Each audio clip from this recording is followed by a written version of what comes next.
na What is the hindi pressure siya... of, with the permission of Senator Judge and indulgence of Senator Judge Padilla, what is the pressure of Senator Judge Rafi Tulfo? Walang mic. Kay Senator Padilla. Bakit pag sa kabila pinapayagan sila 5-10 minutes, bakit pag sa amin, sa majority, kinakat agad ni remind pagdating ng pagdating ng 2 minutes? I think nakakalata na kami. So dapat pag sinabing 2 minutes, 2 minutes. Pag sa amin sa majority, pag 2 minutes, pinipindot nito. 2-3 beses. Totoo yan. Pero pag sa minority, umaabot na ng 5 minutes, 10 minutes. At meron akong record yan. Pinapayagan. Why? Thank you. The comments of Senator Judge Rafi Tulfo is recognized. However, the chair would like to point out that in the impeachment court, there is no majority nor minority. We are all senator judges. And Senator Lacson earlier requested also an additional time to finish his point, which the chair allowed. That's why the chair reminded Senator Judge Padilla to wind up because his time already lapsed. Kaya nga, Mr. Presiding Officer, I'm sorry, I do have a lot of respect in you. Yung sa akin lang, kahit na sino senador, kapag dating na ng 2 minutes, pinipindutan ng bell eh. Ako ilang beses na ako nang pindutan ng bell. Nakakairita eh. Samantalang yung iba, hindi pinipindutan ng bell, umabot pa ng 5 minutes. I'm not referring to anybody here now. Yun lang yun eh. Kaya nga kumisas, binubulungan ko na nandiyan eh. Oy, pindutin mo na yung bell. Para naman makapagsalita yung iba. Yun lang po. Wala na akong tinutukoy dito. Dapat maging fair tayo yung sa nagpipindot ng bell. Pag sinabing 2 minutes regardless kahit na sinong senador yan. Thank you. The clerk of court is instructed to kindly relate to the bell ringer to kindly be consistent in doing the polite reminder to the senator judges with respect to the time allotted. Senator Officer. Judge Yes. Cayetano Alan. No, I take the comments of Senator Tulfo in order. I respect your opinion, but just to put on record, as you said, Senator Lacson a while ago asked for more time, binigay. Walang bell yon. Yesterday, 2 bell sa akin. 2 o 3? Dalawa lang ang bilang ko. 2 lang bilang mo. And maybe the solution is that after the first, isang bell na lang, pero kasi from the start of the impeachment trial, we asked the presiding officer at sabi mo nga, liberality, because then if we can't ask questions, baka magkaroon ng motion or mas lalong tatagal. Maybe you've been doing it naman, but yun nga, yung just ask to wrap up. But konting, we all want to get back to work. There's so much that we want to do. At least, wala ngang majority-minority, but at least wala ngang threat ng kaso sa majority. Eh. Kami magsalita dito, parang may sword sa aming nakatutok. So, konting pagbibigay din sa amin ng konting liberality din sa pagtatanong. Yes. But in accordance with the rules, tama naman po yung sinabi ni Senator Tulfo. The presiding officer shall take in advisement the points raised by Senator Judge Rafi Tulfo as well as the point raised by Senator Judge Allen. And in that spirit, kindly wind up, Senator Judge Padilla. Ginoong tagapamahalang hukom, nais ko lamang pong sagutin ang ating kaibigan na si Senator Rafi Tulfo. Sandali lang po. Kaibigan, mas mahaba kasi yung sagot ng ating prosecution. Ako po ay nagtatanong lamang ng oo ba o hindi. Opo. Pasensya na po. Opo. Kindly wind up, Senator Judge Padilla, but you're gonna Opo. bail of the Maraming second round if salamat po. there's one. Tatalon na po ako. Dito na po ako sa aking kaibigan. Maraming salamat po, kaibigan. Opo. Sa akin pong kaibigan, kay Attorney Matibag, mahal na saksi. Mabilis lang po ito. Ako po ay napunta sa PDP Laban dahil po sa inyo. Tama po. Opo. Kayo po ang kumimbinsi sa akin. Tama po. Campaign manager nyo pa po. Opo. At masasabi po natin na isa kayo sa nagpa-number 1 po sa akin. Tama po. Sa lugar po namin, number 1 po kayo. Opo. Attorney Matibag, sumama po ako sa inyo dahil alam ko na isa po kayo sa arkitekto ng pagkapanalo ni President Rodrigo Roa Duterte. Tama po ba? Hindi po. Sapagkat noong 2016, ako po ay ang campaign manager ng Region 4A ni Secretary Mar Rojas po. Ayun. So hindi po kayo connected nung panahon na yon kay Pangulong Rodrigo Roa Duterte? Hindi po. Opo. Kung kayo po ay nagtatrabaho sa mga iba't ibang politiko, kayo po ba ay matatawag na political analyst o political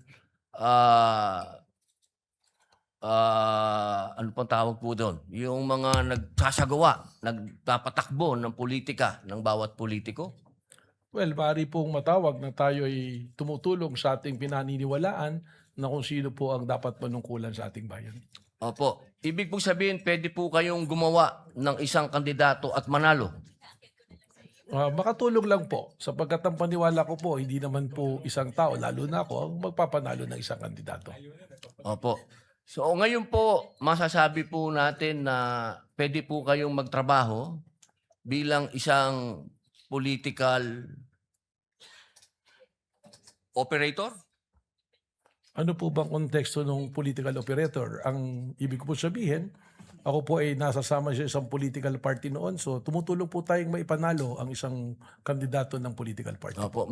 Maipanalo lang po? O ano po ba ang trabaho ng political operator sa Pilipinas? Pwedeng gumawa? Pwede din sumira?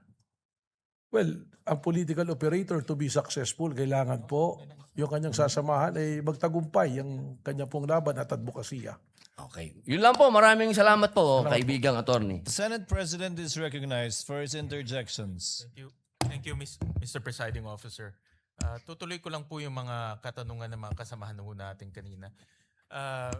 Mr. Witness, yung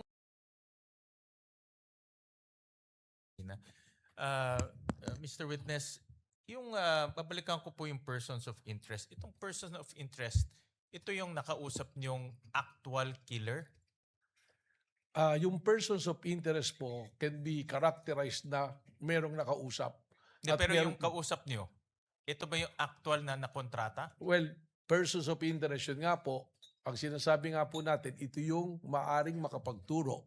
Hindi ba po natin nakausap ito lahat? Ang sinasabi ko po kanina, dun sa atin pong mga nakilala, meron na pong mga pamilya na gustong makipag-usap sa atin at magbigay ng impormasyon. Oh, hindi. Katunayan, nakakausap na po. So hindi ito yung actual na nakontrata? Yun po yung dumadaan pa po sa proseso ng aming pong pag-iimbestiga. Hindi, gusto ko lang by process of elimination. Yung nakausap nyo is hindi pa actual na nakontrata. Hindi po natin masiguro doon po sa natitirang numero kung ang isa doon ay siya talaga ang actual na nakontrata or grupo po. Yung ibang, nasabi nyo may iba rin ba kayong nakakausap pa? Tama po. Yung iba naman ay makakapagturo kung sino yung nakontrata. Tama po, Your Honor. Tama. At itong mga taong makakapagturo, ano po yung mga ebidensya na pwede nyong sabihin na credible itong mga taong to? Doon na po pumapasok yung mga intelligence report po sa amin using our tools, the human intel and the Give me an officer's example. intel. Bigyan lang kami ng concrete example na ito ay credible, pwedeng paniwalaan na magtuturo. Just give us an example. Yung ginagamit po namin dito na human intel ay yung mga dati na rin po naming informants na nasa ground po na nakakakuha po ng mga intelligence na ipinapasa po sa amin. So base ito sa human intelligence. Human intel po, tama. Pero pwede ring mangyari na itong person of interest wala ring kalalabasan. Posible po yun. Nangyayari po yan sa mga kaso po na... So yung nasabi nyo kahapong 3 to 6 months, pwede rin after 6 months, 0. Walang kalalabasan. That is a possibility. Pero gaya nga ng sabi ko, because we were able to narrow down the numbers at meron pong strong indication right now, kasama na nga po yung hangarin ng mga pamilya nitong mga taong nakausap na tinitingnan natin, eh dito po namin ibinabase na mukhang lalabas po ang positibong resulta po. So in other words, yung probability, mataas. Mataas po. Gaano kataas? Bigyan nyo kami ng more or less lang in Siguro your own po opinion. from the scale of 1 to 10, doon po tayo ngayon sa 6 to 7 po. 6 to 7 na merong kalalabasan na magtuturong may nakontrata. Tama po. Babalikan ko lang yung statement nyo na nakakausap nyo parati yung na-mention nyo yung Vice President Security Group. Tama Kasama po yun sa isinama natin na pag-aaral po, pag-imbestiga. Correct. Kasama ba sila sa persons of interest? Itong Vice President Security Group? Meron Kasi pong, nabanggit nyo kahapon na madali silang tawagin, nandun lahat. No? Kasama ba sila dito sa persons of interest ninyo? well, Kung pwede nyong sabihin, I know you're investigating, kung pwede lang sabihin, actually, meron pong personalidad na kasama ron. merong kasama doon. But naintindihan ko na itong VP Security Group is also members of the government. Yun nga po yung sinasabi ko that there are, actually doon po sa aming na-narrow down, there are many uniform who is in active service. Na pwede rin palitan ng executive at any given time. Tama? Tama po. So paano, kung pwede silang palitan, paano sila nagiging persons of interest na merong potentially manggaling sa kanila itong pagkukontrata? Yun po yung precisely the reason na ayaw po natin na yung term na tinatawag na masunog yung atin pong lead na kinukuha. Baka po maka-apekto pag nagkaroon po ng mga sudden po na galawan. So right now, yung tao po nating sinusundan at para madali rin po sa aming pag-monitor and surveillance, mas maigi po na nakapirmis po. Sige. Maraming salamat, Ginong Christopher. Salamat